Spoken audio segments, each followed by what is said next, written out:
Hey, welcome to Genre Exposure, a film podcast. Join us as we explore the wide world of cinema, broadening our horizons one movie at a time.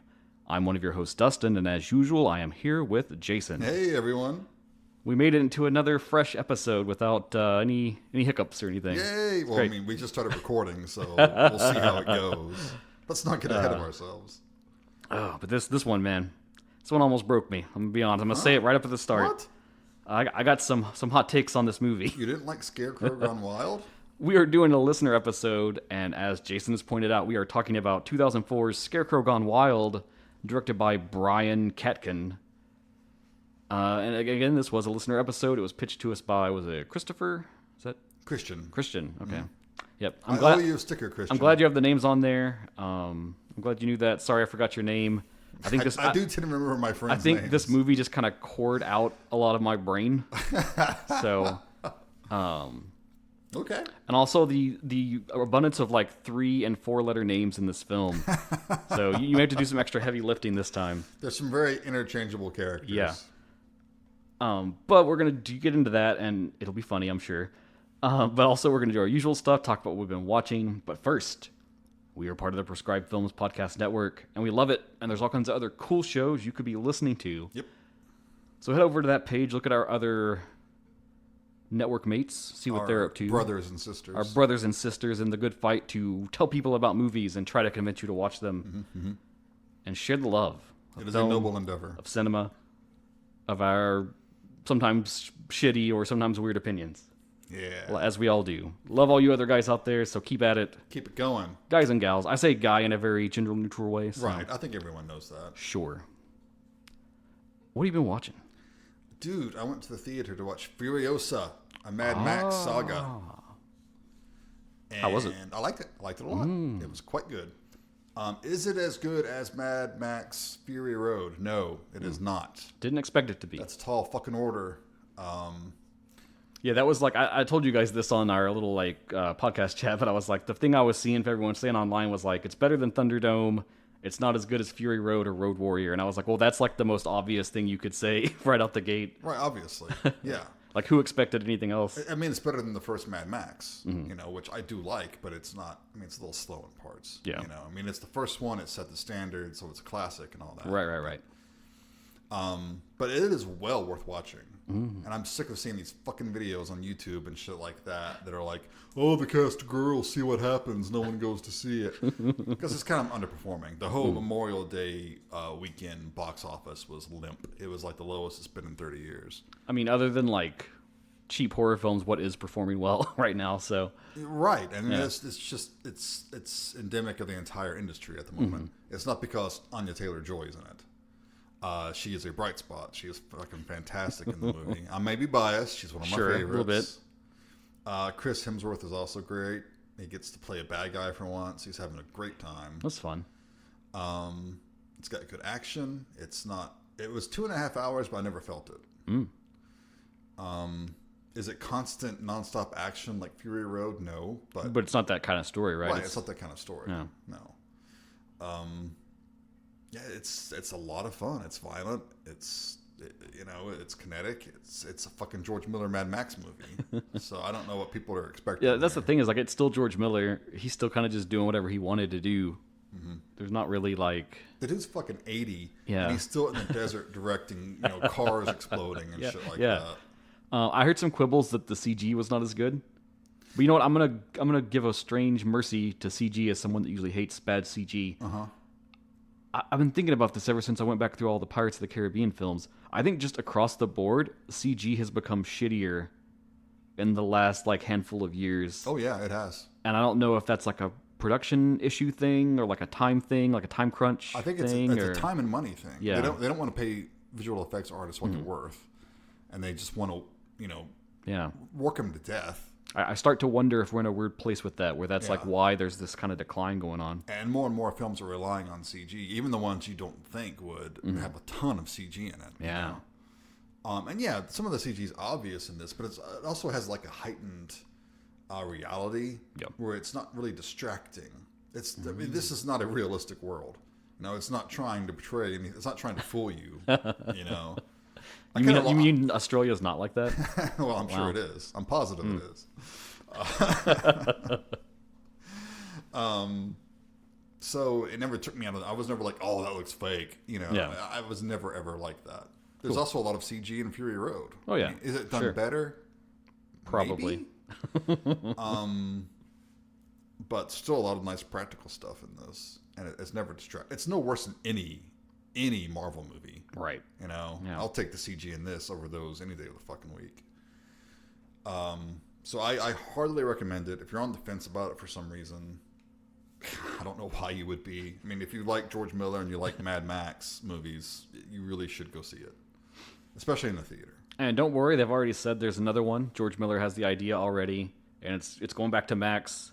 I think the pitch was kind of like it was going to bridge the gap between like the earlier films and then like where Fury Road was going on. Interesting. And kind of get Max from like one to the other. Okay, cool. Which I mean, again, that's another thing. They're like, oh, they're doing the chick now, and it's like Furiosa was a super popular character.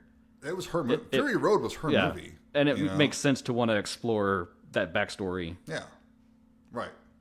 And that's kind of like, I mean, Mad Max is always sort of a spectator. He's always getting fucked over. Yeah.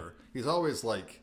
He's like your, like, if it was a novel, he's like the narrator that goes place to place and is telling you the story. Right. But then someone else is, like, in the shit. Yeah, yeah. So, he doesn't have a lot of agency is what I'm trying to say. He's like your vehicle through... your vehicle. Nice. Whew, please hire me for a writing job. No. Nice. What else? Anything else? I watched... Have you ever heard of an old movie called YellowBrickRoad? It came out, I want to say, 2011. Let me double check. It's a horror film. Top of my head, is it Wizard of Oz related somehow? Not really. It came out in 2010. It's about... I'll give you the blurb. In 1940, the entire population of a New Hampshire town walked up a winding mountain trail, leaving everything behind. And 2008, the first official expedition into the wilderness attempts to solve the mystery of the lost citizens. So they it's kind of like a Spirited Away, like, sort of deal. I mean, I wouldn't compare it to that. Not in the sense of that film, but in the sense of like the idea of like fairies and like they whisk people away sort of thing. It's very vague. It's very vague. Okay. It has a nice atmosphere, and it's a cool concept. I thought it was found footage, but it's not. It easily could have been found footage. Maybe it would have been better if it was found footage. I'll be honest, when you described it there, I thought it would be found footage. Yeah, it just seems right. And it's worth watching. It's not anything amazing. It's not going to change your life. It's a little underwhelming at the end. There's one fantastic kill that is very much... I mean, when I saw it, I was thinking, okay, they were inspired by Cannibal Holocaust. Because it's shown from a distance, and it's kind of shaky. And it's very shocking when it happens. It's really well done. So I didn't hate it, didn't love it. You could do a lot worse if the premise sounds cool to you. Check it out. You're kind of on a little... it's almost folksy horror in a way. I like that. You're kind of on a little spree with these weird, obscure movies. Yeah. Which, speaking of that, you talked about a few times ago, The Tunnel. Yes. I just saw that's getting like a Blu-ray restoration release. Or it did, or it had, or it's going to. I don't know if it's out yet, but... Not worth it. Yeah, you've still got that strange ability where you kind of call films into being restored. So I'm hoping for that. I'm channeling that for my pick for next week. Oh, okay. I want to will a 4K of this movie into existence. Ooh, okay. We'll see what happens. I'm using my will to affect the universe. All right, man. That's what I've been watching. Okay. How about you? I'd like to share with you a tale of two film series. Oh. We'll start with the... since this is a horror film we're doing today, I'll start with the not horror first, and then we'll get into the horror-related one. Yeah, so, let's do it. Having finished going through all the Pirates of the Caribbean franchise, Tiffany and I were still, like, kind of just wanting to go through some, like, older, big franchises that we like. So we decided to go to Lord of the Rings next. Nice. She's never seen all of the extended editions. Oh, why not? Seemed like a good time to go through those. Oh, those are going to be out in the theater soon. Oh, really? Mm-hmm. Ooh. Yeah. Okay. Thoughts? I think June, sometime late June, if I'm not mistaken. But of course, if we're doing the whole shebang, we started with The Hobbit. Obviously. And man. Wait a minute. Do you? You really shouldn't. Wait a minute. Having just finished all three, I'm going to say you don't really need to. You don't need to. Those movies suck, bro. Just watch the cartoon and then go about your business. The first one's okay. Okay, so that's what I want to say. The first one, An Unexpected Journey, it's pretty good still. It's got some problems. It's definitely bloated. The CG orcs, man. Oh, God, the orcs are just so fucking awful. That's the worst. And when you go back to or think about the first trilogy and the fact that they, like, you know, was actors all there and they just kind of, like, reproduced them to make the hordes. Yeah. And then, like, you get to The Hobbit and most of them are CG. Almost all of them are CG. Yeah, and it's like they have this, like, weightlessness to them that's really weird and really awkward. I don't understand it. They couldn't just put more makeup on dudes and have them run around. What the fuck, you know? And I get that it's kind of neat that they're like, we're going to take like the appendices and some of the weird like ancillary info and weave that into The Hobbit. So we can get like what Gandalf's doing every time he runs off for like 2 seconds. Yeah. But then some of their decisions, I'm just like, why though? Like everything with Azog. Yes. And all of that and the whole like arc of like Thorin building back up to fighting him again. It's just like, that doesn't really serve a purpose at all. Other than to make these excuses for these like set piece fight scenes against the orcs, right? Which across all three films are some of the worst parts. Terrible. Way too long. Most offensively, I would say in the second film, Desolation of Smaug. Smaug. When they escape from the elves and they're in the barrels, and they have the crazy like the orcs are chasing them down the river. And it goes on for like 15 fucking minutes. And there's even like plot continuity things that mess up. Like there's a part where for no reason Bomber gets like launched onto the land and he bursts out of his barrel with swords and is like spinning like a dervish or something. It's like a little dwarf tank and like killing orcs. And then like at the end of the segment when they get to the bottom of the river and they're all there, he's back in his barrel and it's put back together. Yeah.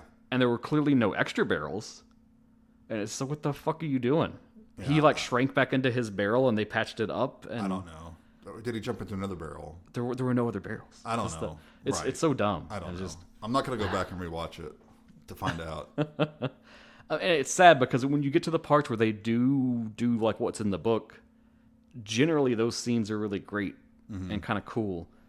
Like all the Bilbo and Smaug stuff is amazing. But even that's like tainted, right? Because you get like the good like Bilbo Smaug stuff, and then it's like it's like 20-minute long chase they have with the dwarves, and they try to bury him in the gold, and that's gonna work. Something hot on a dragon, sure. It's very frustrating.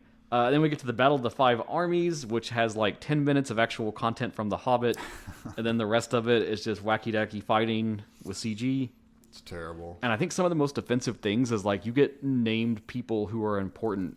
He's not coming to me off the top of my head. I'm not like Lord of the Rings repository over here.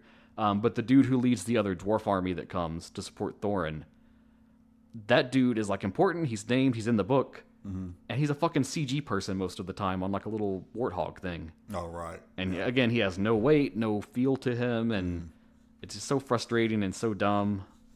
But then you do get those moments again where it goes back to the book, like when Thorin's dying, and he's kind of having that final resolution with Bilbo, and you're just like, oh man. Makes you want to tear up a little bit, but it's so tainted by its bloated mass of a weight. It should have been one movie, just one 3-hour-long movie. Do The Hobbit. There you go. I could see 2, because I think originally like I'd read a thing where like the pitch was kind of like you'd have There and Back Again, which just references the book that in the universe. And I'd see like get them like all the way to like to the mountain or something, and then everything else is the second film. But I don't know. It wasn't fun. Well, we got The Hunt for Gollum coming out soon, right? I mean, they're working on that. Okay. So we got a couple, 3 they years made for that. a video game about Gollum that was shitty and no one wanted, and now they're making a movie about Gollum that's going to be shitty and nobody wanted. I don't even know what this fucking... obviously it's The Hunt for Gollum, but what the fuck? I mean, what does that even mean? Is there's like some lore I'm not familiar with here? It's frustrating. This is very frustrating all across the board. But let's talk about some horror real quick, okay? All right, let's do it. I checked back in with Full Moon, Grindhouse Video, which is a great place to go pick up Blu-rays and stuff from. I quite like them. They've been doing all year, they're having these sales that are focused on like a publisher, like a certain outlet label. And they had a Full Moon sale. And I was like, you know what? This is a good time to pick up some of their newer stuff I haven't gotten into yet. Yeah. So some time ago, last year, I talked about the Demonic Toys spin-off film Baby Oopsie, which is a solo film about the Baby Oopsie doll. which was pretty okay, but it had some flaws. Is this one of their like 70-minute quickies or something? Yeah, so I picked up Baby Oopsie 2 Murder Dolls, as well as the follow-up Baby Oopsie 3 Burn Baby Burn. And this continues that plot from Baby Oopsie, where you've got the lady who was the doll collector. I believe her name was Sybil. Yep. And at the end of that first film, everything had gotten torn around, and her next-door neighbor that was her best friend turned out to be a Satanist that was supporting Baby Oopsie. I hate it when that happens. And they kind of dragged her into their little cult of like trying to summon the devil. So we pick up in Baby Oopsie 2 with them like indiscriminately abducting people and killing them to satiate Baby Oopsie. And then it just goes into weird directions of like there's a Chinese toy company that's wanting like the plans for Baby Oopsie to like mass produce them, which doesn't really go anywhere. And then Baby Oopsie wants like some companions to help it kill, so they get Sybil to make 2 more dolls. It's Cowboy Roy, and it's like a Wild West like gunman theme. And then there's a clown, and I forget the clown's name, but it doesn't really do anything. It's just got a big hammer and it hits people with it. This makes the mistake of some of their lesser killer doll things, where like the dolls and the puppets don't do much, and it's more focused on the humans. And it kind of makes it lesser from that. And this one has another problem where this whole like Baby Oopsie spinoff thing. I love Full Moon. I'm gonna say that before I can finish this thought, but this is some like weird, scummy direction to go in. So they made these as like little episodic segments that they like you could rent to watch or see on demand through different services. So you paid for it, and then they made them in like a season. And those parts added up to an hour of time. Yeah. And then they took that season, made it into be the film where they took out all the intro, outro parts. And then you have a 60-minute movie. Yeah. And with the first Baby Oopsie, that was less noticeable because it kind of still was framed like a film. So this one and the sequel, the third one, Burn Baby Burn, you can really tell that it's like a web series first and a movie second. Yeah. And they just sort of stitched it into the movie. Especially because the Murder Dolls one, it ends on like an abrupt cliffhanger where you feel like you're still in like the rising action of the plot. And so it's a very weird, like the second and third thing should have been like 1 2-hour movie instead of 2 1-hour movies. And it doesn't have the right like narrative arc to it. It goes in weird directions. They try to put some more lore into the demonic toys. I don't know if you're a connoisseur, Jason, of the old demonic toys, but I gotta say I'm not. Well, in the original film, it was pretty simple. They were evil toys that were possessed by demons, and they were trying to summon Satan. Okay. You know, pretty simple. Sure. Straightforward. So in the course of these 2 films, they get into some backstory where she tries to get someone from the church to help her exorcise the dolls. And they get this like demonic like codex thing that the church has that has all this lore about them. And it gets into this stuff about that there's a toy hell where all the evil like toy spirits reside. And they're overseen by a demon called the Toy Master, and they're trying to like open a portal to unleash toy hell on Earth and overrun it and kill everyone. And so they try to get into like we're gonna stop that, and it's just dumb. And there's literally like the Chinese toy company thing. There's like a robot person. Like they have an agent that they send, and she turns out to be a robot. Okay. At one point, like in Halloween 3. Yeah, kinda. Robots. Yeah, some robots. And they try to do some weird like teasing, like when they're going through that like demonic codex thing. There's a page and it's got Dr. Death from Puppet Master on there. Okay. And so it's teasing that they were doing the Dr. Death spinoff, and I'm like, but I don't like them being connected lore wise, and I don't think Full Moon cares about their lore, so it's probably irrelevant. But yeah, man, I just wanted to like these so bad, but they were so frustrating. So well, I don't think Full Moon is the company it used to be. Probably not. You know, but that's the weird thing. That Dr. Death movie was like pretty good, especially by Puppet Master standards. So I don't know. They're not ambitious at all anymore. I mean, very hit or miss. They used to like swing for the fences. They didn't always, connect. But yeah, and I guess that's what I admired about them. Yeah, like which there's a new subspecies now, and I'm afraid to watch it. Yeah, I would be too.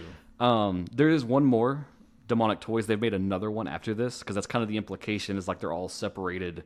So they're going to do like a solo film for them all. And then, and I don't know, maybe they'll come back for Demonic Toys 3, some of that Marvel synergy. But yeah, there's a Demonic Toys solo about Jack Attack, which is like the killer Jack in the Box toy, which is probably my favorite. So despite what an enduring experience these two films were, I am back in for that one. But Okay. we'll touch on that in another time. Oh, God.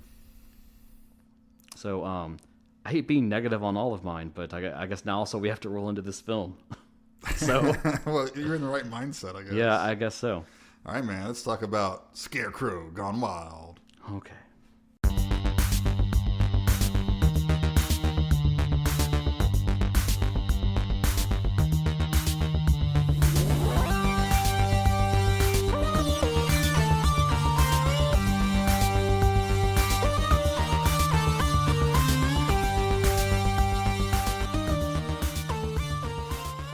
Okay, so today we are talking about Scarecrow Gone Wild from 2004, directed by Brian Katkin.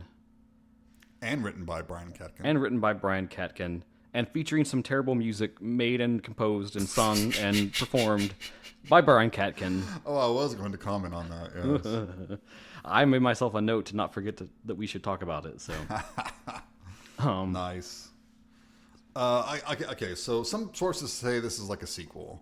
It's part of a trilogy. It's like third in a trilogy, although I'm suspecting these are a very loose trilogy. It is what you call a thematic trilogy, in that there's no plot connections so much as there's just a theme. Also, because the first one's Scarecrow, the second one is Scarecrow Slayer, and they were both put out by the Asylum. Mm-hmm. And this is not the Asylum that put this one out. So what is the Asylum, Jason, if someone happens to not know? Oh, God. The Asylum is a low-budget studio. I think they're still around. Yeah. They are responsible for all those mockbusters you would see. Like Transmorphers. Atlantic Rim. Yeah, shit like that. Stuff that would fool, someone's grandparents into picking it up for a kid or something. They had a real surge in the Red Box days. Yeah. Yep. But they never made a good movie. It was all shit. However, they've always turned a profit, which is the scary thing. So. Well, sure, when you're making movies for like $10,000. And many people, you might know them best for Sharknado. That's kind of, I guess, their one original thing that's sort of a big deal. Oh, God, that's a piece of shit. I'm not a fan of them. I don't begrudge people that like them, though. Well, you know me. I hate those movies that are trying to be cult on purpose, and they're trying to be goofy and like, oh, we're so crazy. Oh, my God.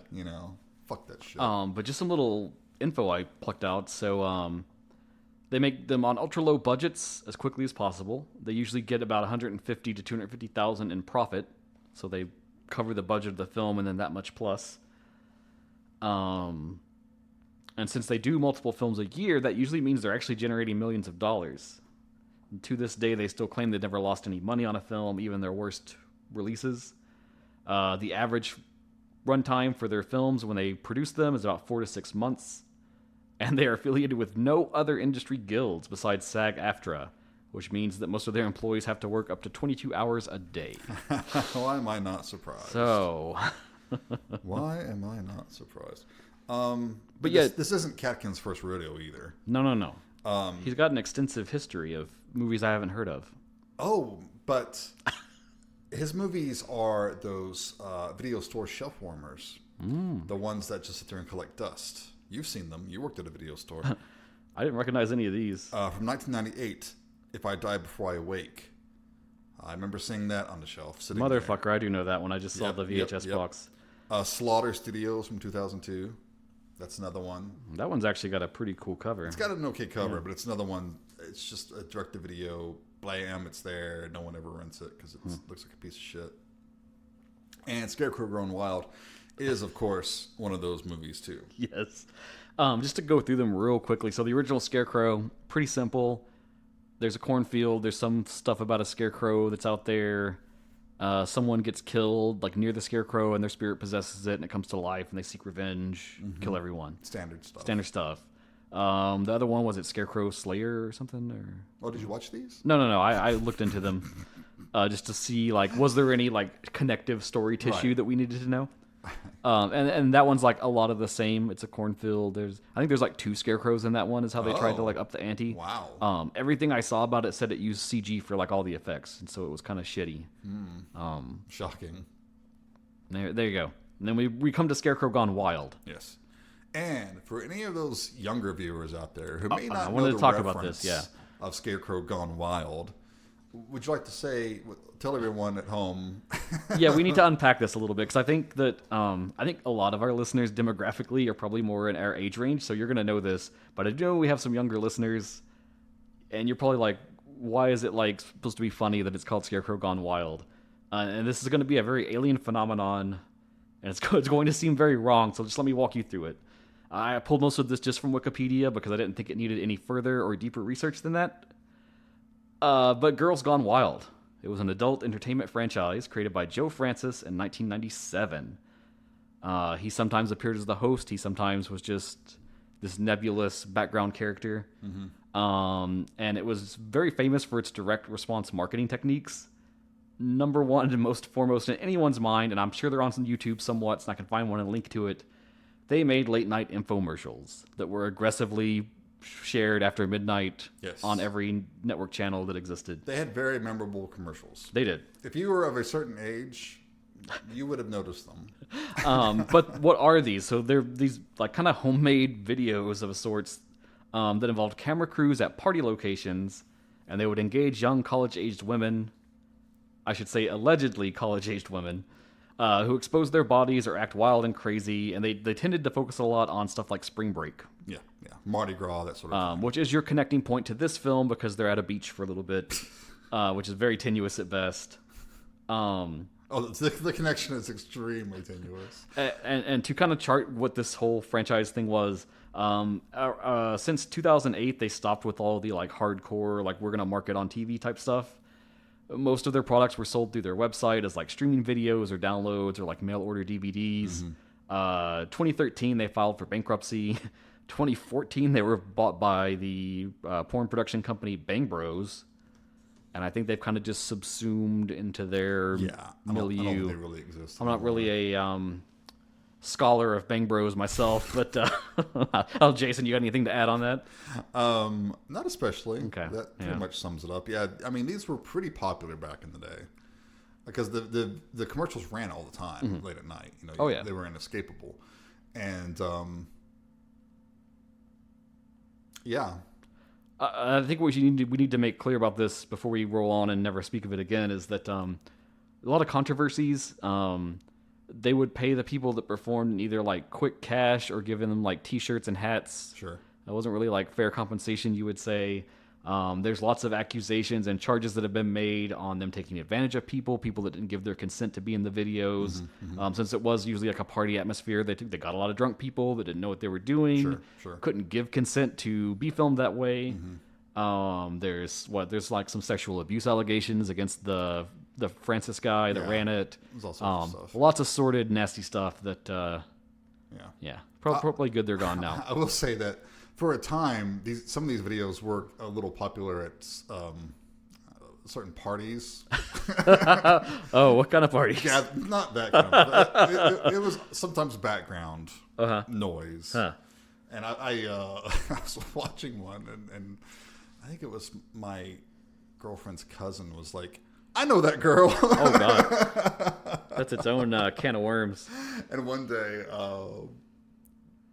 my now wife, she was my girlfriend then, but we were going to my parents' house, and we're cutting through town in Richmond, and we see the big Girls Gone Wild bus outside one of the bars. What? And it was a very surreal moment, you know. Wow.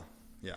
So I think the last thing I want to say about these, I never watched any back in the day because I was like, you're a little older than me, so I wasn't really at the age where I could like even through like a weird workaround means I couldn't get at any of these. So I only ever knew the commercials. Right. So in my curiosity this morning as I was preparing my notes, one of these has been research. Huh? One of these have been archived on the Internet Archive, which is always a good place to find some weird video footage type stuff. Absolutely. I dabbled in it. I skipped around, watched a few minutes here or there. I'm gonna say, not very entertaining, not very erotic. It's kind of, I don't know. Did not entertain, did not delight. You know, one guy's kink I'm just saying, be, like, you know. I don't know. It was just a lot of people that were clearly drunk, just like flopping their shirts up, and Sure. It felt more sad than anything, to be honest. It is very much of the time. Yeah, it's late '90s. Yeah. And if this is before the internet was really, it was hard to get porn. Is what I'm trying to say. I guess maybe. Huh. Yeah, if this movie actually kept the promise of its premise and was like a Scarecrow going through slashing all these like Mardi Gras revelers. That's what I kind of thought. I thought it would be like Spring Break. That could have been a lot of fun. And there would be a sort of Girls Gone Wild situation going on, and then boom, killer Scarecrow monster. Or they're out in the country for some reason. You know, the country girls gone wild, whatnot. You know, they probably made. I'm sure they did. See, I mean, we just wrote a better movie than this. So what genre is this? We said it was a horror film, but let's get more specific. I would say horror. It's not very serious. I think it's trying to be funny. So I will say comedy.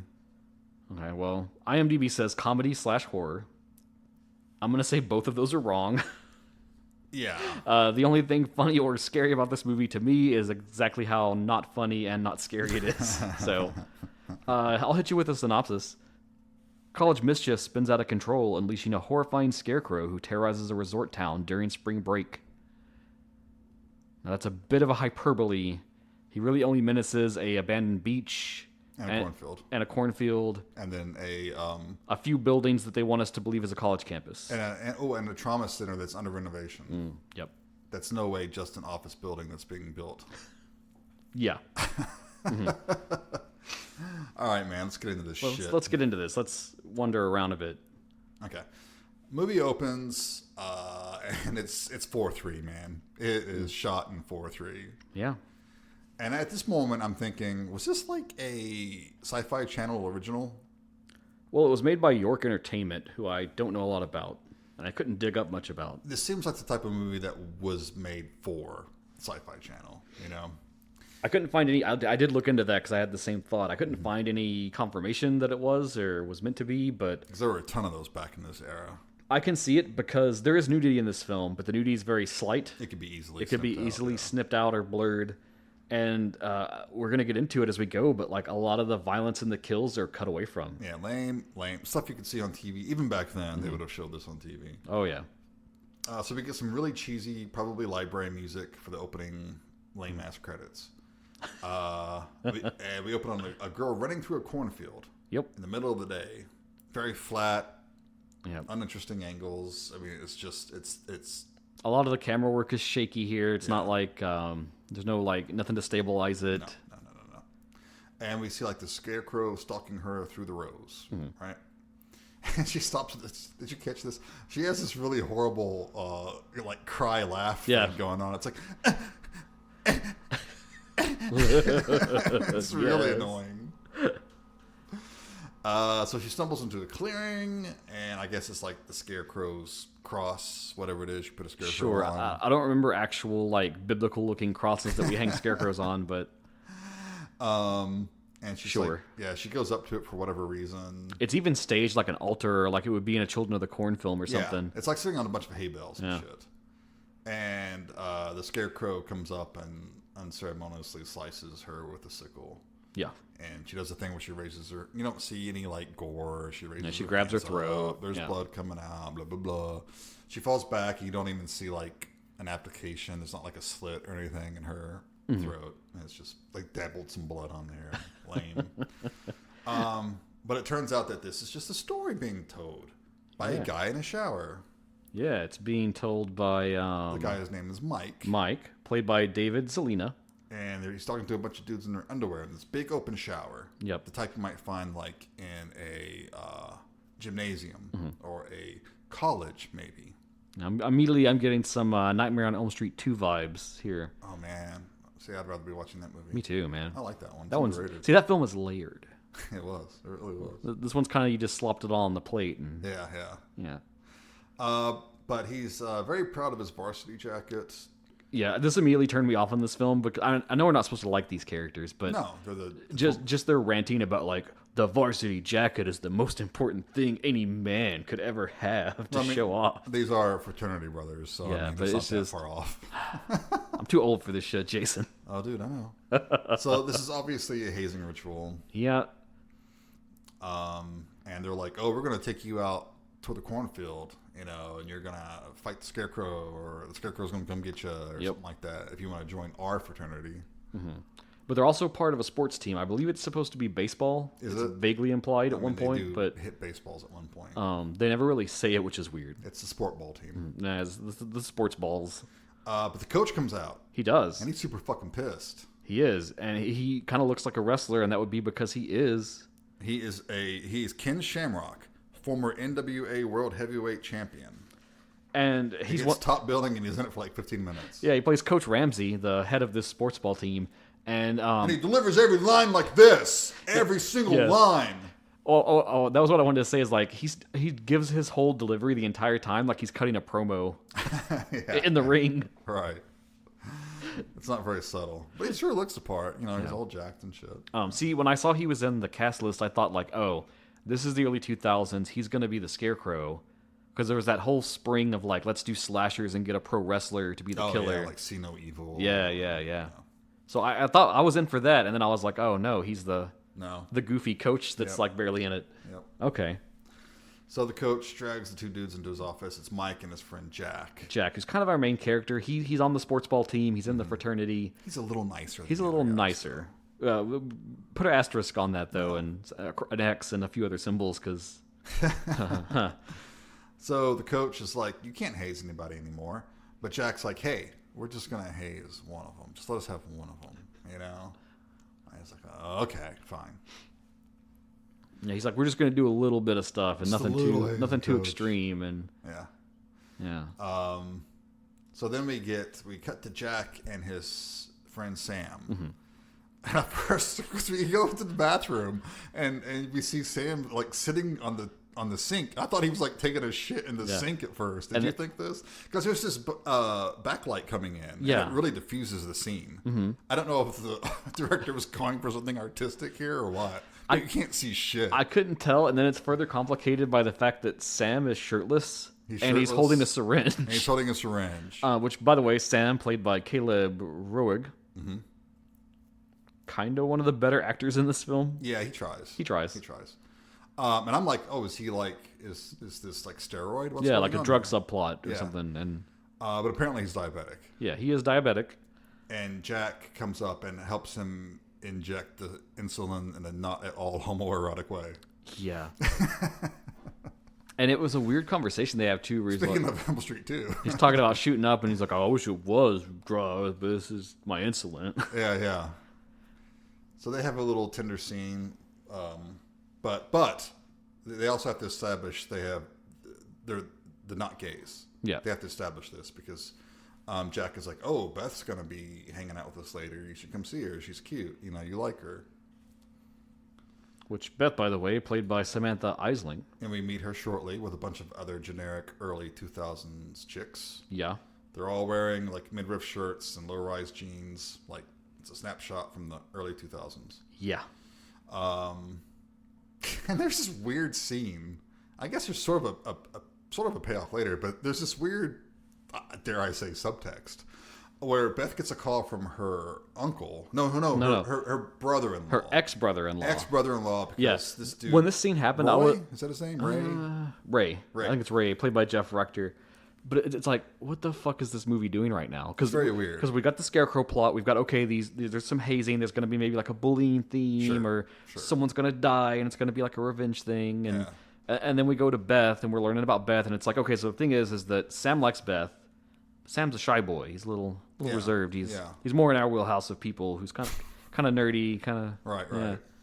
And Jack's like the outgoing one, who's like one of the star sports ball players. He's the alpha jock. And Beth's kind of into Jack. Sure. But, it's a little love triangle kind of thing. And as we're learning who Beth is, she gets this phone call, and it's from this other person. And when we cut to him, he's in what looks like a hotel room with like a naked chick behind him. Yeah, he's with, and he's a little older, and he's with a woman who's a little older. Yeah. I'm saying older, like 30s, older than these kids. Yeah.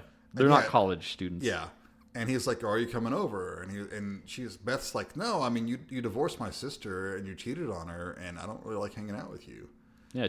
We learned that he's a doctor, and he cheated on her with his nurse, his head nurse. Who may be the girl with him, the woman with him, I don't know, but she gets undressed, shows some boobs. I'm like, okay, there's some boobs. That's cool. All right. I was getting worried about this movie. But like she's like, no, I'm not coming over. Blah blah blah. Fuck off. And she gets off the phone, and the woman comes up to Ray, and it's like, what'd she say? And he says, oh, she might show up later. Are they trying to get a threesome going? Is that what's happening here? Well, he gives some context where she's like, I don't want to even deal with you anymore. And he's like, well, you're off at college now. I live in the same town, and your parents wanted me to look after you and make sure you're okay. And it's so weird. Yeah, it's so fucking weird. He's hoping for a threesome, right? I mean, I'm not. I don't know. I'm not insane here. That's the subtext I'm getting. It's never spoken. It's never. I don't know. Very odd. It's weird. Very weird. All right. So like, she's the main chick, and then we got like Patty and Lynn, right? Yeah, Patty played by Christina Sheldon, and then Lynn is Tara Platt, which I'm gonna say Lynn's the hottest one. Lynn is the hottest one. She's got dark hair, which obviously makes her hotter. Not just because she gets topless later. Just she's got a good personality. So. Yeah. She's definitely the hottest one. I'm glad we settled that matter. Yeah. We don't want to fight over that one. So yeah, they're all talking blah blah blah. Jack comes up, and then Beth. He's trying to wingman for Sam a little bit. But Sam gets whisked off by the other jocks Yep. and the other pledges, and they're all shoved into this SUV or something. And which, according to Mike, allegedly they're going to head on to the beach where they're going to hang out for the weekend. Right. But secretly, they're planning to take them out to the cornfield as originally planned. Yes. And Beth is like, hey, I'm training for a 10K. You want to come run with me? Okay. So then they go running. Sure, whatever. Yep. Cue a dopey run scene with some like fake falling and... Yeah, they have this, they start smooching after this cheesy little chase they have. And then we cut to the cornfield with all the pledges there and their skivvies. And which, by the way, before it cuts, I want to say this about the scene with Jack and Beth. There's a little bit at the end after they kind of like make out for a little bit and they're walking off. They bump back into the coach. Right. Yep. And in this fucking scene, you can see the like battery pack for her, like however they have her mic'd up. Yeah, why is she even mic'd? It's on her back, and it's like it's so fucking obvious. What's wrong with the fucking boom operator? You know, I mean. It's pretty bad. Yeah. Anyway, I guess they would have had to pay someone to sit there and hold the boom. But yeah, they have a casual thing where he's like, "Oh, why aren't you with Mike and the others?" And he's like, "They're hazing them, aren't they?" And he's like, "No, they just went onto the beach. I'm going to join them later." And then he goes off with Beth to hook up. So then, we're in the cornfield. They're hazing the dudes. They're like pouring beer all over them and shit like that. Okay, and this is where I want to get into these people, and we've hinted at it a little with our Nightmare on Elm Street 2 reference, but. The kind of like jockey sports ball dudes like Mike, they're very into being like, oh, you guys are gay, you guys, very like early 2000s insult type stuff. Sure. And then they do weirdly homoerotic things, odd homoerotic things, like fraternities always do. Like they pin a dude back shirtless and then pour beer down his body and then lick it off him. Yeah. And because what's going on? Sam gets kind of aggro and is like flailing around and accidentally hits one of the girls. So then Mike's really pissed. And he like ties him to the Scarecrow thing. And he's like pouring beer on him and just licks him. And I'm wondering if that was like improvised or something. I don't know. It's like their only reel of footage and they're like, God damn it, man, you went too far. We got to keep that in the shot now. Yeah. I don't know. And then I started having flashbacks to Smallville. Did you ever watch I never that? watched Smallville. Yeah, well, they string Clark up like in the cornfield like this. You know, they paint like the S on his chest. Yeah, I got the Jesus metaphor there. Yeah. Exactly. Well played, Smallville. Not exactly subtle. Yeah, I made it like 2.5 seasons before I stopped watching that fucking show. I always heard it was great. I've just never watched it, so it's terrible. I'm not going to besmirch it, but terrible. You can. So then they take off. They leave Sam tied up. They take the other pledges. With them. They're driving away, but then one of them kind of has some morality, and it's like, hey, it's kind of cold out here. Maybe we should, they call Jack, and like, hey, your best friend, we left him strung up in the middle of a cornfield. But Jack's not answering because he's banging Beth right now. Yeah, so then Mike makes the other initiates go back to untie Sam. And speaking of banging, we get a very kind of PG-13 sex scene. Yeah, this isn't even like HBO or Cinemax. Like, it's so lame. It's just very lame. No nudity. Not erotic at all. Because you can make things erotic without having nudity. They don't even try. It's like it's got this blue filter. It's really annoying. Yeah. Though we later learn, I think from Beth, that they They banged several times. Apparently. Allegedly. So we see like Sam on the cross, and we get some like cheap negative video. We didn't even talk about it, but on the cross was the like Scarecrow dummy. You're right. He's tied to it. Yeah, he's tied to the dummy. Yes, you're right. That's an important part. So we get some reverse negative looking footage. Yeah. Something weird's happening. Yeah, and he's like, Sam's all like, oh. But then suddenly it's just Sam tied on the cross. Yeah. And the Scarecrow's like on the ground. Mm-hmm. And now let's talk about the Scarecrow. Was it just me, or is this like a mask you could walk into like a Spirit Halloween and just like pull off the shelf and throw on? Or am I wrong about that? No, you're not wrong. Okay, yeah. And I also wrote in my notes when this happened. I wrote, did Sam just die and his soul go into the Scarecrow? What the fuck is going on? Funny you should guess that. But no, the mask is just like something you would get at like Spirit it Halloween. literally looks like they're like, we got to make a horror film. Oh, hey, Halloween's almost over. Let's go to the local like pop-up Halloween shop and buy all our stuff. Especially with some of the blood effects, it's like, did you just buy the like bottled blood and like? I don't even think it's that good. So we get our 3 new pledges. They're kind of bumbling through the cornfield. We get a very dumb fart joke. We get a dumb fart. Where a guy is like, stop, guys. Did you hear that? And he just rips one, and they're like, oh, man. Gross. They push him aside. The Scarecrow comes out and grabs him. That's one of the only, like, I guess it's a kill. It's one of the only horror moments of this I like. Just the timing of, like, the second he leans back into the cornfield, he just, like, grabs him and drags him in. It's the one barely competent moment here. I don't think they were trying to make it competent either. I think it was, like, an accident. But they actually got something right. Yeah. Put enough people in a room on a typewriter, and someone will write Shakespeare. Something like that. Yeah. So they go up there. They find Sam. They don't seem that concerned that he's, like, not moving at all. And they call the coach. Yep. They're like, hey, coach. Oh, no. We're all in trouble. Blah, blah, blah. And he's like, I told them not to be hazing. Yeah. Scarecrow comes up and kills them in boring, non-gory ways. Yes. So Jack is having his post-coital cuddlings with Beth. Yeah. And he gets his voicemail about Sam. And he's freaking out. They both run off. They go to the cornfield. They find Sam on the cross. And he's still alive. They say his blood sugar is low, so they start feeding him these donuts. Yeah. That the pledges had brought with them. Jack brings it up because he's like, oh, his blood sugar must have got low. And he's going into like shock or something. We gotta get his blood sugar back up. Force feed him these donuts. Yeah. It's like in D&D when you force feed someone a healing potion.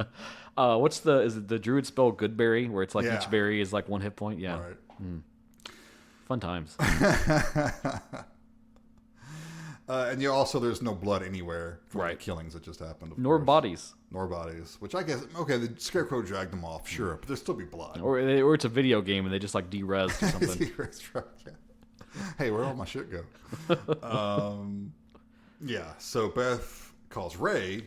Because he's a doctor. Yep.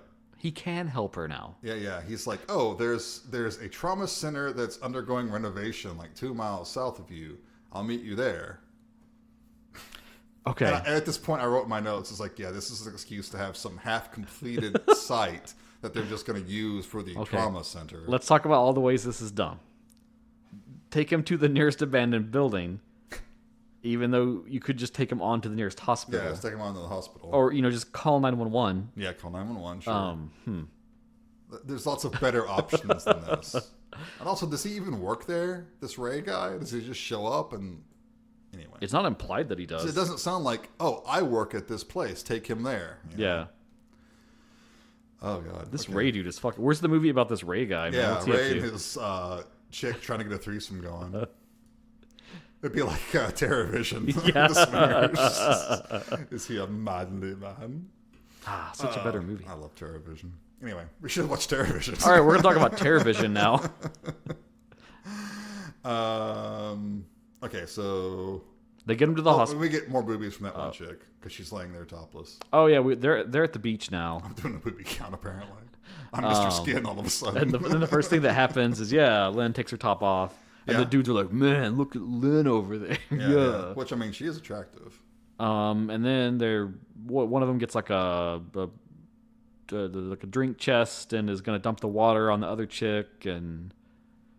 Some dumb beach antics. Wait. I do want to say something real quick before we get to the beach. We get this scene because They get to the center, the trauma Oh, center. yeah. Of course. And Jack's like saying all the shit. He's like, he should have been with his friend instead of screwing Beth. And she gets upset at this. She's like, screwing me? What do you mean screwing me? Oh. The dude just found his friend almost dead, and she's pissed off that he used the word screw. Yeah. And there's a little context well, do I even fucking care? I don't care, but just for relevance sake, there's some context we missed earlier where when he's first talking with Beth, she kind of asks something about like if him and Sam are gay together. It's very insensitive, but she asks like if they're gay together or something. Yeah. And he's like, no, we've just been friends for a long time. We grew up together. He saved my life once. I just always try to look out for him now. We have each other's backs. Right. Which... Beth's awful. I hate everyone in this film. Beth is the worst one. Yes. Beth should have died. The hero should have been Lynn. Anyway. Yeah, so we go to the beach, blah, blah, blah. They're playing around, some boobies, okay. Which is an abandoned beach. Let's get that out of the way. There's nobody else here. Nobody is going wild at this beach. And it's also the next day. Yeah. Because it's daytime all of a sudden. I guess they drove all night to get to this beach, from the cornfield to the beach. Which the fallout of all this, too, is that they have Sam at the abandoned hospital. Ray has him stabilized, but he's kind of in like a sort of like coma. Is he going to wake up? Is he just going to die? They don't know. They're kind of like maintaining him for the time being. Yes. And Lynn thinks she's being watched by someone. We get the whole POV. Which was a weird... This is another setup thing we missed, but there's a part, I think it's right before he gets abducted for the hazing. Sam's doing this like whistle thing when he walks. Well, I missed it when it happened. Oh, okay. Because, when the Scarecrow shows up, we hear this whistling. Yeah. And I'm like, what the fuck does that mean? Because I didn't catch the whistling before. That was not properly set up. It's very background. Maybe you caught it. I did. I didn't catch it. Because it's like while they're having that conversation on like the quad there, basically, and Sam's in the background and he starts whistling. Yeah, but it's not even like a catchy tune. It's not like fucking Andy Griffith or something. And it's definitely ADR'd because it doesn't look like he is making those sounds. Yeah. Yeah.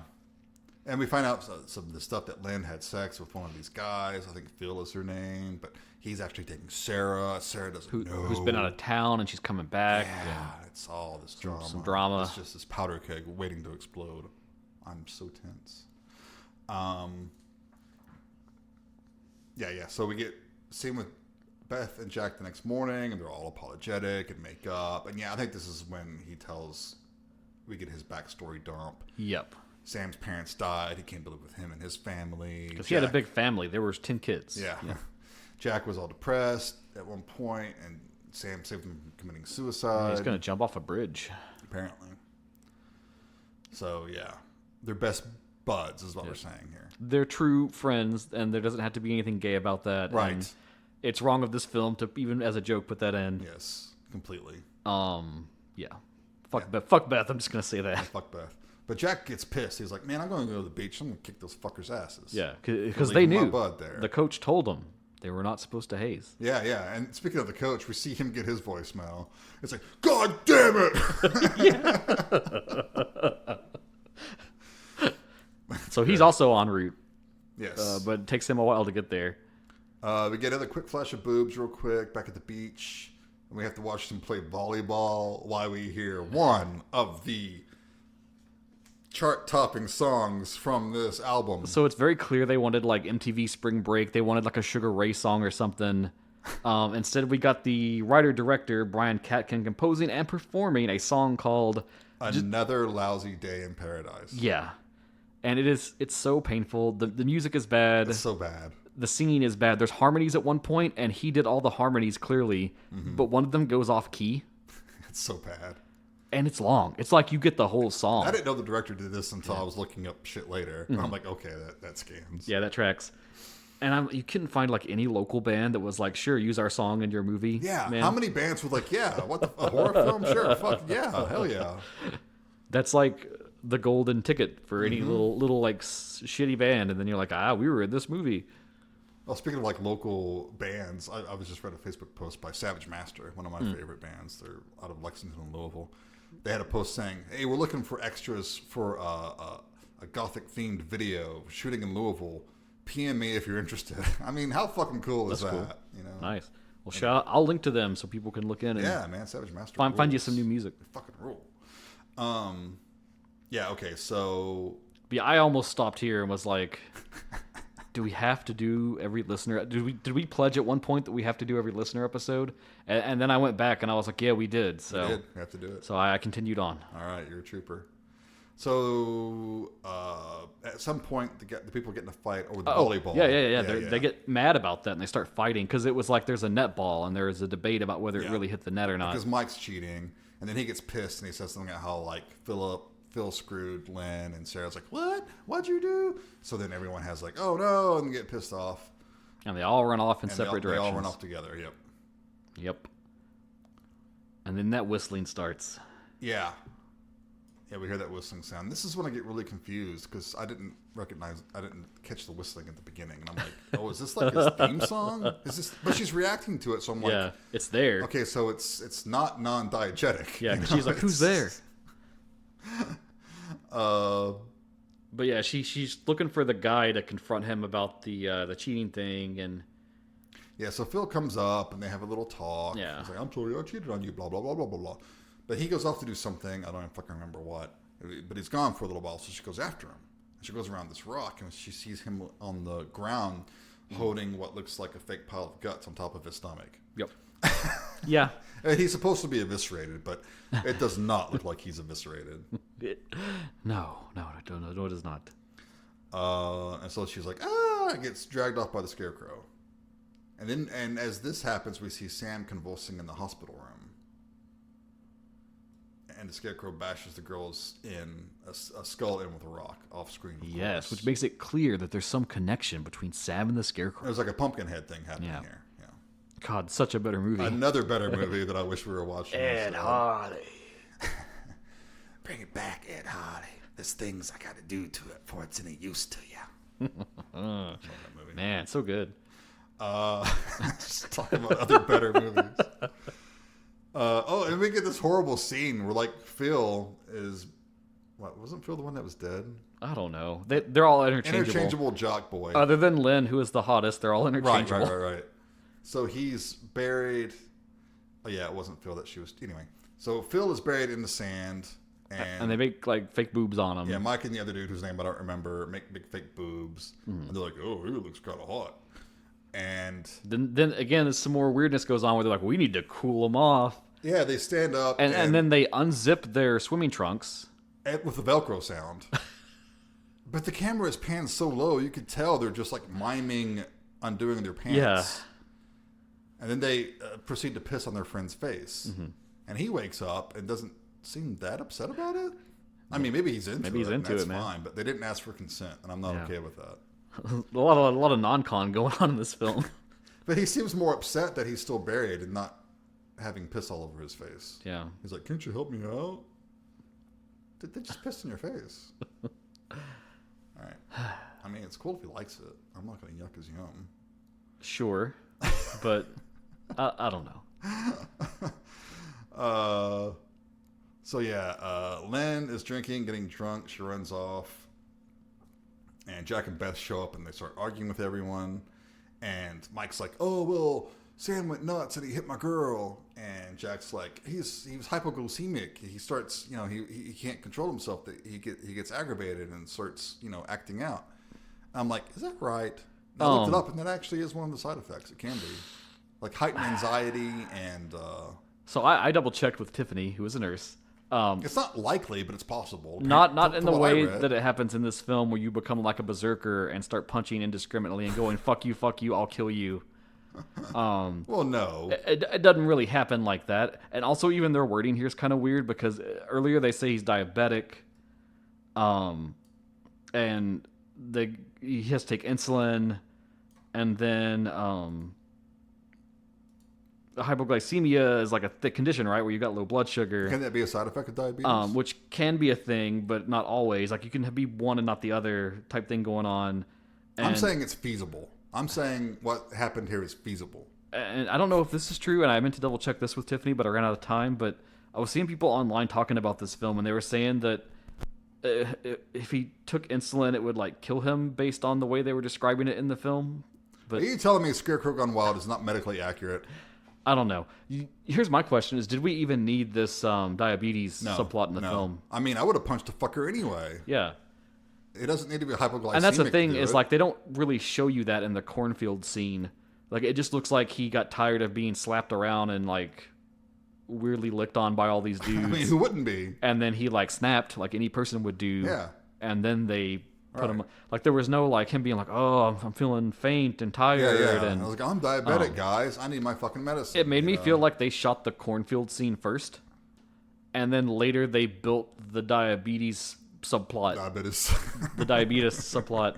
And then they had to, like, backport that into where it would work. Oh, man, Wilford Brimley should have been the Scarecrow. And I don't know, man. It's like, it's so... it doesn't matter. It's not necessary. It's also not necessary to have the weird, like, threesome brother-in-law either, but, like... At least I understand his motives. Yeah. He wants to help his ex-sister-in-law come over and get stuck in the dryer. All right, so Lynn's out walking along, and she hears that whistling. Oh, but I want to talk about their fight. So it gets really like knocked down, drag out, like really mean with each other, and this is where it gets really, really dumb. This is like literally like, why did they even come up with this as a plot point? So it's like Dawson's Creek sub-level drama. The big thing is Jack's like, you guys, he was diabetic. You could, you had to know it would be a problem. And then Mike's like, we didn't know he was diabetic. You can't join the team if you're diabetic. Yeah. And you cheated for him. You cheated for him, so he'd pass the blood test. Now, first thing, I don't think they can deny you to be on a sports ball team because you're diabetic. I think that's some weird, like, discriminatory thing. In the early 2000s, man. I mean... I think even then it was, I don't think that would fly, but... I don't know. Apparently in the fucked up world of Scarecrow Gone Wild. That's the least believable... I mean, the most believable thing in this movie. And yeah, so it's this whole other subplot with the diabetes thing of that the only way that Sam could go to college was if he got a sports scholarship to pay his way. And to get that, Jack helped fake the blood test with his blood so that Sam would pass because he wouldn't be diabetic. So they wouldn't deny him to be on the team. Yeah. And so Mike's whole point is it's actually your fault, Jack, because you fucking lied, bro. And it kind of makes sense, I guess. And then, everyone kind of goes their separate ways to, like, stew about it a little bit. Yeah. Now you may continue. Oh, thank you. So Lynn's walking around. She hears the whistling. And if that was supposed to be creepy, they really overestimated its potential. Is this the one where he's in the water and he just yeah. I'm getting it. So Lynn's like, well, what's that sound? Oh, I'm going to get in the water. So she's, like, in the water, maybe, like, waist deep. Mm-hmm. We hear the whistling. And then suddenly the Scarecrow comes up from under the water and grabs her. So I guess he has the power to whistle perfectly underneath the water and be heard. Well, as we'll learn later, he has many and numerous strange powers. Yes, so this is true. Scarecrow is almighty. And so the film loses its only bright point. Yeah. As Lynn exits the movie. Yeah. Oh, we see Sam convulsing again when this happens. Yep. As if you didn't already understand, there was a connection. Yeah. Some of the characters like apologize and patch things up, blah, blah, blah. Oh. Then we get to the scene stealing acoustic guitar. Oh, yeah. Did you not have enough with one song that was just really fucking terrible? Well, that's okay because they have a second one. I mean, a douchey jock who brings a guitar to the beach is annoying enough. But then they actually let him sing his song. Okay, this was also written by the director. Mm-hmm. It's called Man of Straw. Oh, wow. How's that for subtext? And then it's god-awful. It's so bad. I mean, it's like...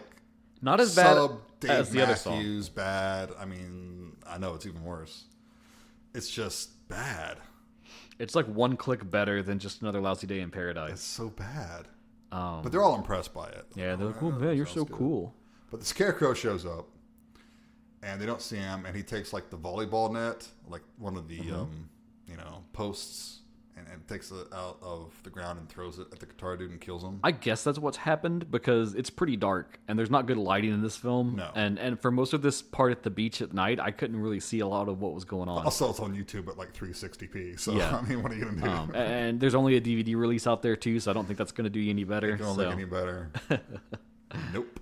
Yeah, I would have killed this fucker too. Yeah. So it's the one logical thing that happens in this film. Really, I'm saying I'm Team Scarecrow. Yeah. And I think you're supposed to be.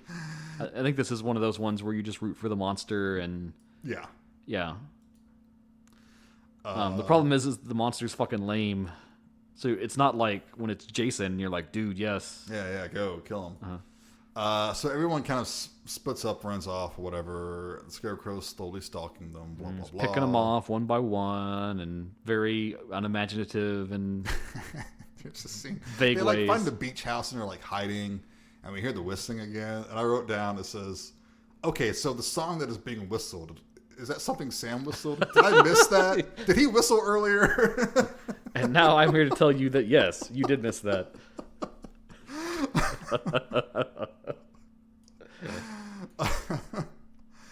I mean, they could have set that up more, too. Like, Beth, when they had that first happen, Beth could have been like, oh, what's he whistling? And he could be like, oh, he always used to do that back in the day. That's his nervous tick. Yeah. There's some explanation about a dead king's soul taking... Dead kid. What about have king? That dead king. That sounds better. That's another movie that sounds better. Taking over the Scarecrow, blah, blah, blah. Mm-hmm. I'm like, is this in the first movie? I don't know. It doesn't matter. Yeah. So then the coach shows up, right? Mm-hmm. He finally gets to the beach. There to save the day. And he's super fucking pissed. And he's talking about how back when he was younger, they accidentally killed a kid and left him by the Scarecrow. And yeah, Scarecrow went on a murdering spree. Yep. So he knew about this the entire time. Mm-hmm. And I'm like, well, what's this guy's story? Is this in the other movie? It is not. No, it is not. But yeah, he's here to kind of atone for that and save the kids. Yeah, by yelling and wrestling. And immediately losing and rolling out into the darkness. he says, take my car. And he gets in a fist fight with the Scarecrow and summarily is beaten down. Oh, this is a great scene. Because they're all running off, and Sarah stops in the middle of the road to flag down the car. Yeah. This truck just plows into her. But we don't see it, of course, because that would have taken some creativity and a little bit of money. So it's all off screen. And we just hear this, boonk, ah! And they run out, and she's all bloody, and it's just so bad. Yeah. I can't describe how cheesy and awful it looks. And this is another one of those ones where the darkness of the scene makes it a little weird. So there's a part where it zooms in to show the driver, and are we supposed to believe that the Scarecrow is driving the car, or... That is... I didn't get that at first, but that was that's the only explanation later. Right. Because they get to the trauma center, and the truck's there. Yeah. And it has blood on the front. And, when they approach her, there's, no other driver. There's no one else there. Yeah. It was the fucking Scarecrow. He got in the truck and ran her over. I think we needed a shot of the Scarecrow, looking in the rearview mirror, Yeah, I mean, there's a world where they made this film and they punched it up 20% more, and it's just fucking bonkers, and it would be great. Oh yeah. Unfortunately, we don't live in that universe though. Yeah. So okay, we got to get back to the trauma center and sever the connection between Sam and the Scarecrow somehow. I don't know. Right, their souls are intertwined. Yeah. And I wrote down, because you see the truck, I wrote down, was the Scarecrow driving? That's amazing. Could you imagine if she's in the road waving, and then there's these intercut scenes of him driving, and the radio's on, there's some weird country music or something. He's wearing a trucker hat or something. Oh man. Oh, that's great. All right, Asylum. You've heard this pitch already, so. So what was it? 4 to 6 months? We can do that. Yeah, totally. So they get to the trauma center, and it seems even more abandoned than before. And everything's lit. It's like someone left the fog machine on and the blue gel on the lights. They get to Sam's room, but he's not there. And the entire time they're walking through this, trying to make it look scary. Mm-hmm. But it's no. No. It's one fucking hallway. And they're walking down it like it's a maze. You know, they're like, where's his room? Oh, it's at the end of the hall. Yeah, it is just, wow. I also wrote, this movie is lit like an episode of Freddy's Nightmares now. That's a fair assessment. So they find Ray and the nurse explaining that Sam isn't doing so good. So they moved him out of his room for some reason. Mm-hmm. I don't know. Doesn't make any sense. Doesn't matter. And the power went out 10 minutes ago. Yeah. So I guess the Scarecrow drove there in this truck and fucked with the power, a la Jason Voorhees. Maybe. I don't know. We don't ever see anything the Scarecrow does, so. I'm inferring a lot here. I'm doing the movie's heavy lifting. Yeah, so the nurse is like, I'll go to the emergency generator. I don't know why I'm doing all these girl voices. Yeah, it goes like Jurassic Park suddenly. So she goes to the emergency generator, gets grabbed by the Scarecrow. And I love the part where she's like, oh, clever Scarecrow. He's like, rawr, yeah. So then Mike gets grabbed by the Scarecrow. But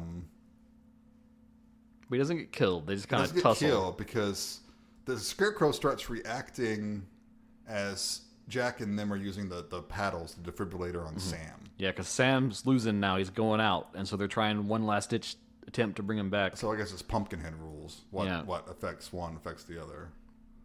And maybe I was just fading at this point, but at one point they have the paddles and they're doing it to the Scarecrow.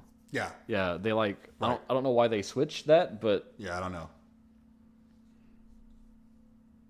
Yeah. Yeah. Yeah, Sam comes to for a second, and like he's like...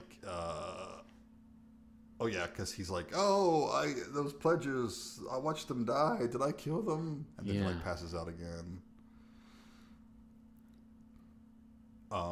So they shock the Scarecrow a bunch. They shock. Yeah, the doctor goes off. Oh, because he's going to be like get the AED machine thing, right? Like, so he runs off by himself, and then the Scarecrow grabs him, and they're wrestling.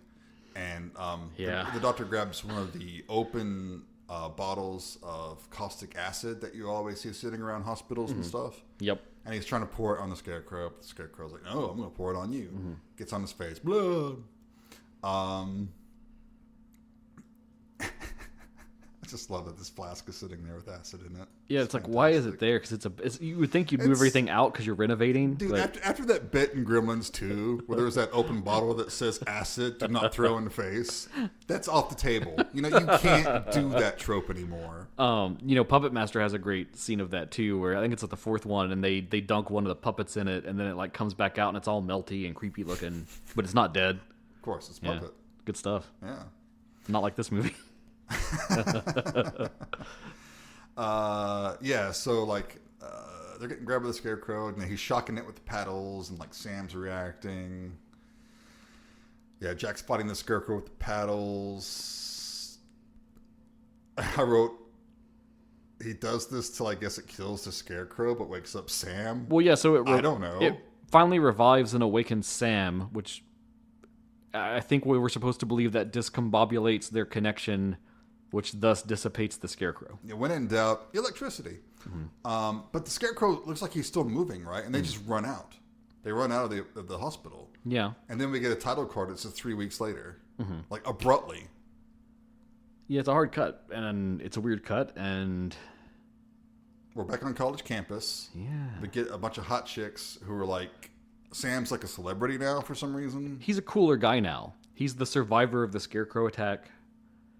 I guess apparently that's a panty dropper. Yeah, apparently they don't frame it like it was his fault, which I mean it wasn't really. Oh no. Right? So he's hypoglycemic.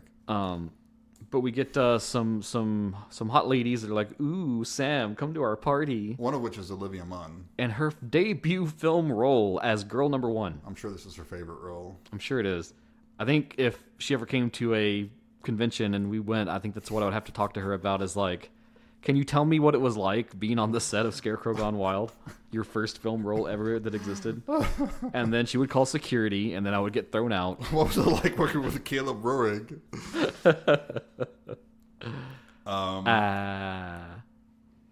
So, yeah, Sam like goes back in, and he's happy to find the coach, who apparently was just unconscious before. Yeah, the Scarecrow only knocked him out and thought he was dead, so he left him.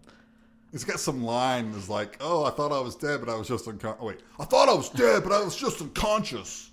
I just want to say too, sometimes in the course of getting ready for these episodes, I do go through the Wikipedia and like look at like the plot summary just to make sure I don't forget anything that's super important. And I love the way the one for this film is written, because you could tell that the person that wrote it didn't really remember the entire movie.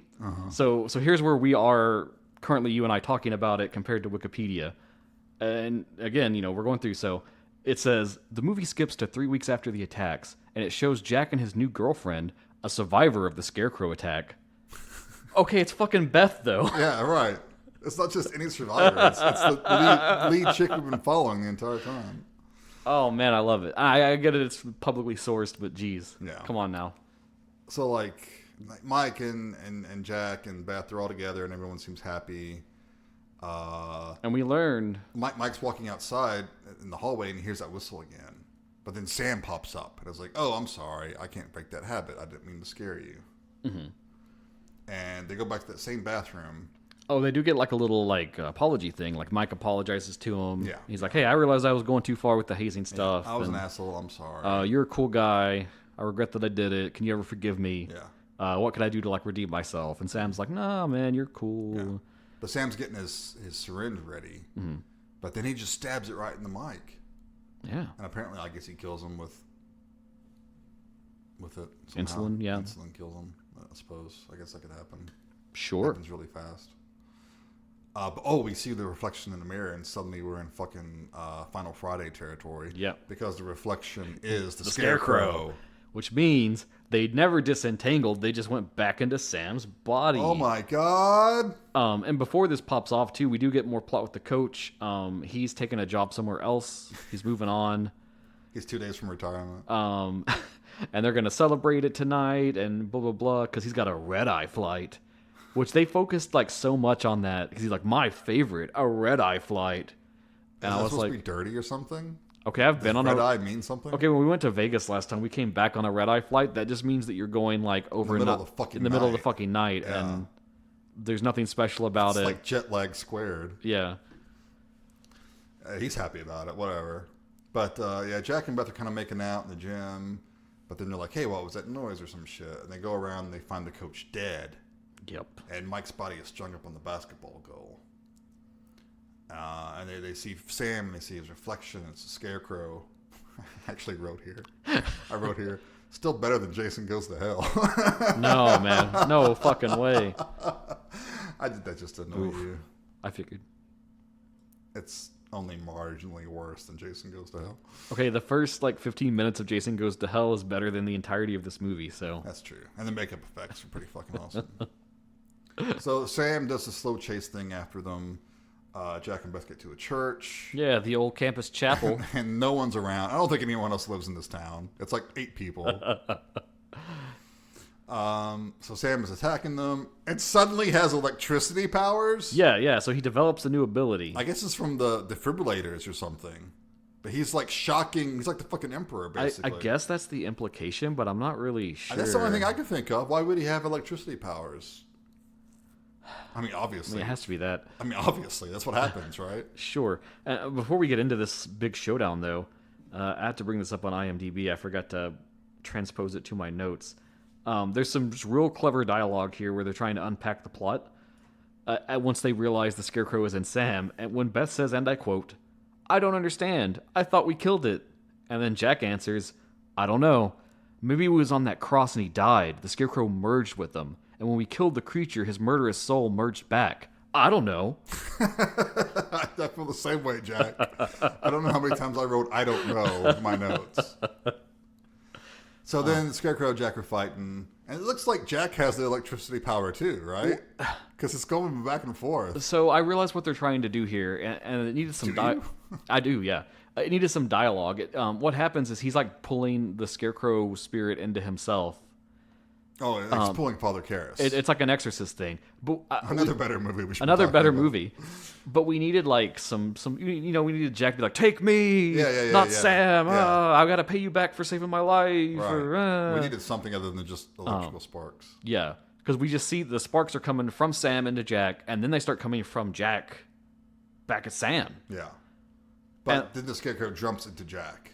Well, we know this because Jack pushes Sam away, and then he turns and sees himself in the reflection of the stained glass. I don't know, something behind him that's reflective. The preacher's mirror. I don't know. And when he sees it, every preacher's mirror that's in every church. Right.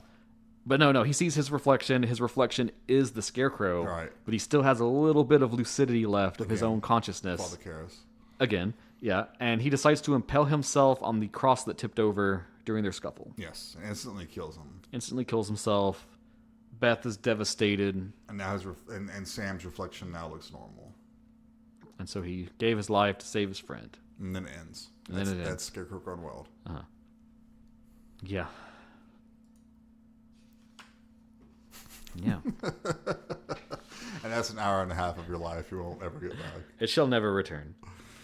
Oh, man. No, I traveled around a bit, and there are people that praise this film. There are people that like this film. Serious? Yeah. So I don't think Christian actually likes it. I think he just wanted us to be tortured. It was like a troll which suggestion. I completely respect. That's fine. I've always encouraged that. So, no, some people say it's like it's funny in the ways that it's dumb, and I'll respect that. To me, when I watched it, it wasn't funny. It's funny now that you and I are talking about it and we're like riffing on it. But watching it by myself in my home, soberly trying to study this film to talk about it on the podcast and find anything redeeming to say about it, and I was just getting so pissed off. And just... This could not be any more polarly opposite from Heroic Purgatory. or any of the last few films we've done. But like, I love a good bad movie. I love the channel Good Bad Flicks, which celebrates and highlights bad movies that are good in some ways. But I think where this fails to reach the point of like a classic full moon film or any of those other weird out there things is like it's trying too hard and not hard enough at the same time. And also it's not doing enough to get there at the same time. Yeah. And again, like I said, it's a comedy horror film that is neither funny nor scary ever at any time. Yeah. You're saying you don't like it? I am saying that, yeah. So let me see some more stuff I can talk about that I think I'm out of trivia. I got some. Okay. There was another sequel to the original Scarecrow in the works around the time this film came out. Oh, no. I guess they were competing sequels. productions. The working title was 10,001 Scarecrows. That's awful. It never became anything, so who knows what was happening there. Was there actually 10,001 Scarecrows in the script? Don't know, but that's a little too ambitious for the asylum, so... that's the only other extra notes. I couldn't dig up anything else about the production or behind the scenes stuff. Yeah, for some reason there's not a lot out there about this movie. There may be some stuff on that DVD that's out there, but I didn't care to spend the money to find it. So it also could just be a bare bones DVD release too. So probably is. Special features are chapter titles. So yeah, there's a lot of goofs in the films that are very obvious. We talked about the radio mic. They're very confused about how diabetes and hypoglycemia works. There's some other ones though. So when the Scarecrow is first coming at the kids on the beach, he punches at one of them, and he clearly misses. It's a huge miss, and she still like careens and falls back like she got hit. That's just one of the powers of the Scarecrow. Maybe. But my thing is, like, you're cutting away from everything else. Why can't he just swing, you cut away, and she's on the ground? That's, like, you could fix that problem, and you didn't. And then we talked about when they pee on the dude, you can clearly see that... Pants are still up. There's no zippers or anything. And then, Yeah. Just that's all I got. Okay. So, Jason, what did you think about this movie? Oh, man. Well, I mean, it's a piece of shit, obviously. Yeah. It's a direct-to-video, schlocky, let's try to make a fast buck, lazy, stupid slasher flick. Nothing original, nothing we haven't seen a billion times before. If it had stuck more to the promise of the title and been like Piranha 3D did, man, that movie fucking went for it. Yeah, it rips. It did exactly what it said it was going to do. It exploited the whole, party thing. That was basically a Girls Gone Wild movie. Yeah, it was gratuitous. It was in your face. It was great, over the top. Everything I wanted. Excessive gore, excessive TNA. Yeah, it's perfect. No notes. It was dumb, but it was like dumb in a way you were like, it was a fun dumb. Yeah. Good gore. If this was half as good as that, it could have been a lot of fun. But no, it's lazy. Just a lazy cash in, get a couple of bucks real quick. Having said that, this is like one of those movies that would have been on the Sci-Fi Channel back in the day that I would have watched and then eaten too many pizza rolls and drink, too many beers. Pizza rolls. And been like perfectly content to spend a couple hours doing that, So I cannot hate it. And I got some good chuckles out of it. I found it more amusing than you did, I think, when I was watching it. Cool. I did have my cat with me. Yeah. So I was kind of sharing jokes with BB. Yeah, all my cats left the duration of the showing, so I don't know what that says. My cat is loyal. We have 3, and they all abandoned me, so. And Tiffany wasn't home, but I can guarantee she would have checked out almost immediately. Oh, so. yeah. It also amused me thinking about how much you were going to hate it. My payback for heroic purgatory. So I can't hate this movie. I just can't hate it. It's not good. I'm going to give it 2 stars. Okay. Just because I got some enjoyment from watching it and talking about it. Sure, yeah. And it amuses me that Christian recommended it. But make no mistake, this is a piece of shit. Yeah. Unless you really like bad, cheesy movies, you could do worse than this if you're hanging out with a couple of buddies with some beers. I think that is the key piece of info that you need about this film is that it needs a big content warning label slapped on the cover. Yeah. And that warning is, do not watch this film alone. Right. Watch it with friends. Yeah, and be ready to like riff tracks it to hell. Yeah. In that context, I think this can be a fun film. This episode has kind of proved to me that there is at least that redeeming factor to it. Do not watch it sober alone in the middle of the day in your den, surrounded by other movies. That are far better.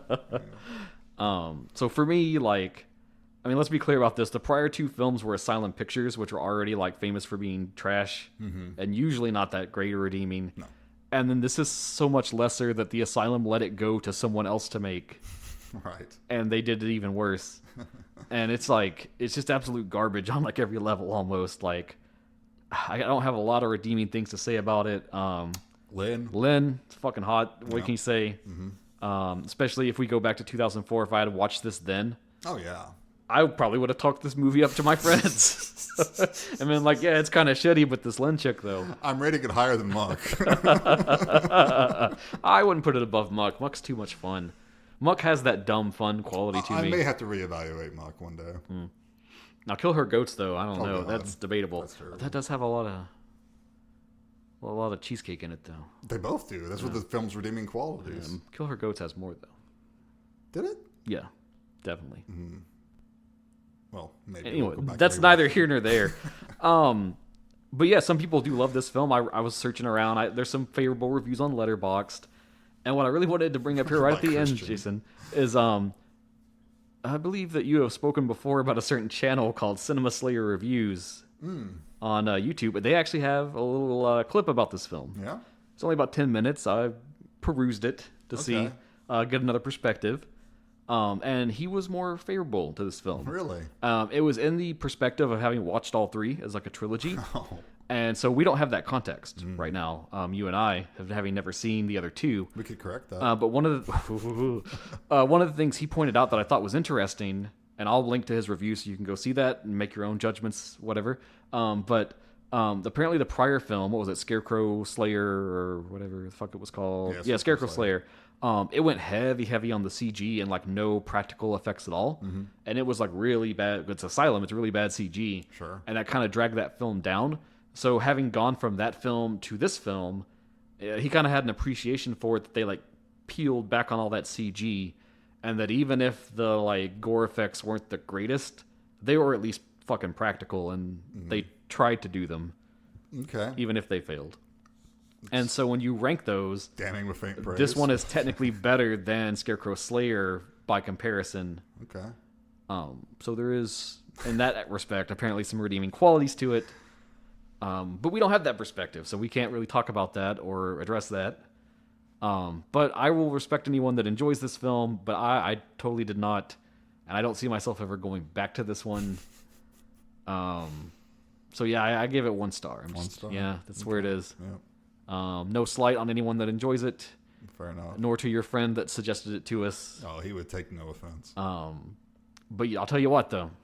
had a pretty good conversation right now with you talking about it. So, in some roundabout way, I'm gonna say it's a 1 star, but it is a it's kind of a friendly 1 star where I pat the film on the back and I'm like, it's okay, buddy. It's okay. It's all right. Let me help you with that insulin. Go ahead and lay down.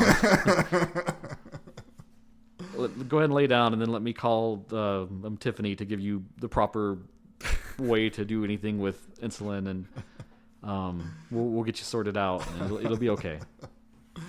You probably won't die. Nice. So there we go. That's Scarecrow Gone Wild. Not a lot of Scarecrow. Not a lot of going wild. Not nearly enough. Failed to deliver on all aspects of the title of the film. But you're dead on. If it was like a Piranha 3D level, oh, yeah, that'd be great. That'd be like perfect. crazy fest. Yeah, it'd be so fun. It's what we needed. So I'm feeling pretty low now, man, my dude. So we gotta jazz this back up, and it's. Do you want something of quality? You're at the wheel. I don't even need quality. I just need something fun at this point. All right. Well, I don't know if it's fun, but it's definite quality. Okay. Fun, entertaining.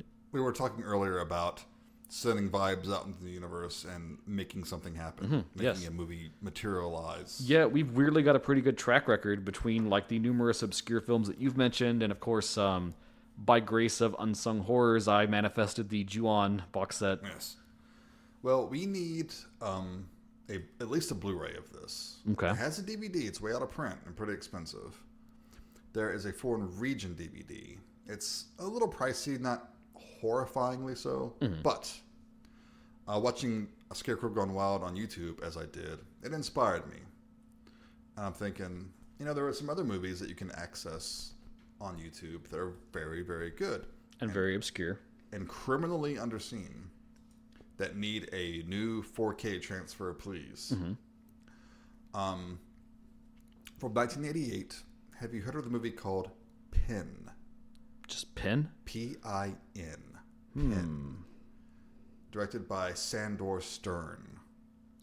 So I just brought it up on Letterboxd, and I know that the like weird dummy looking guy thing, I know that visual, but I've never seen the film. Yes. And I think I remember maybe seeing it at a video store or something, and looking and seeing the picture of the dummy guy. Yeah, and you'll remember the tagline, Pin, a plastic nightmare. The medical dummy thing really unnerved me. I never rented it. Right. But yeah. I didn't see it back then. It took me a while later on catching it. But it also stars the magnificent Terry O'Quinn, fresh off of The Stepfather. Okay, well, I'm already into this because Sandor Stern also directed Amityville: The Evil Escapes. Ah, okay. Which is one of the like bonkers Amityville sequels, where it's like what is it? Is that the possessed lamp one? I believe. Yeah. So hey, I'm already intrigued. Nice. So let's go with that. Let me give you the description of this. Sure. Isolated by his strange parents, Leon finds solace in an imaginary friend, which happens to be an anatomy doll from his father's doctor's office. Unfortunately, the doll begins to take over Leon's life and his sister's life as well. Ooh. Interesting. Yes. I think you will like it. Okay, well, I'm into this. I think our viewers will like it. I don't know if it's just a coincidence of Letterboxd, but it's really pitching some big things here for the similar films, where it recommends you movies that it thinks through the algorithms it has like shades of similarity to. Because the first three it offers up are Oculus, Hereditary, and Hide and Seek. So that's interesting. I don't know about Hide and Seek so much, but we'll see. Yeah.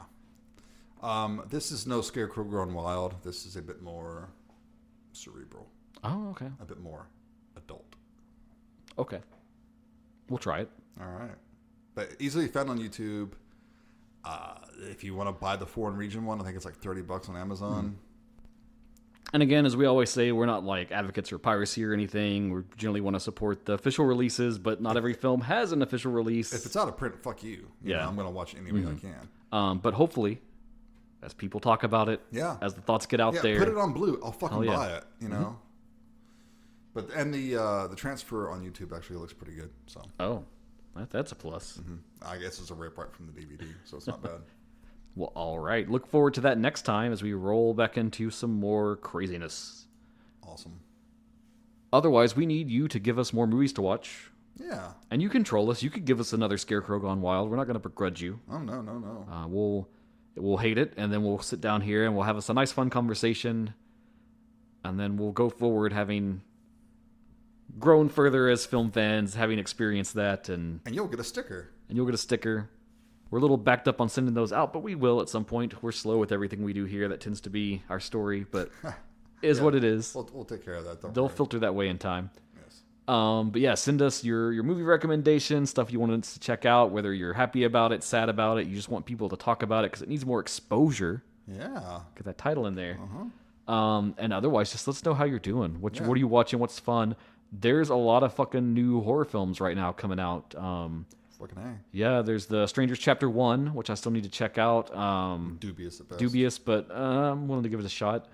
Kind of want to see Tarot, little shitty Blumhouse PG-13 thing. Oh, man. I think it's going to be bad, but as someone who's always been a fan of the idea of Tarot, I like the idea of taking the major arcana and making a monstrous creature out of each one. I think there's a golden idea in there somewhere that they're probably going to undersell, but I'll watch it. Why not? So yeah, last few years, like horror in the theaters, it's been going strong. So heck yeah, it has. Yeah. And hey, if you want to, leave us a little review or something. Give us some star ratings if you like. Give us some stars, and we'll be thankful. Yeah, absolutely. But other than that, man, you all take care of yourselves out there. Take care of yourselves and reach out to us on Facebook, on Instagram, on Twitter. Email us at genreexposure@gmail.com. But otherwise, you have been listening to Genre Exposure. Bye, everyone. Take care.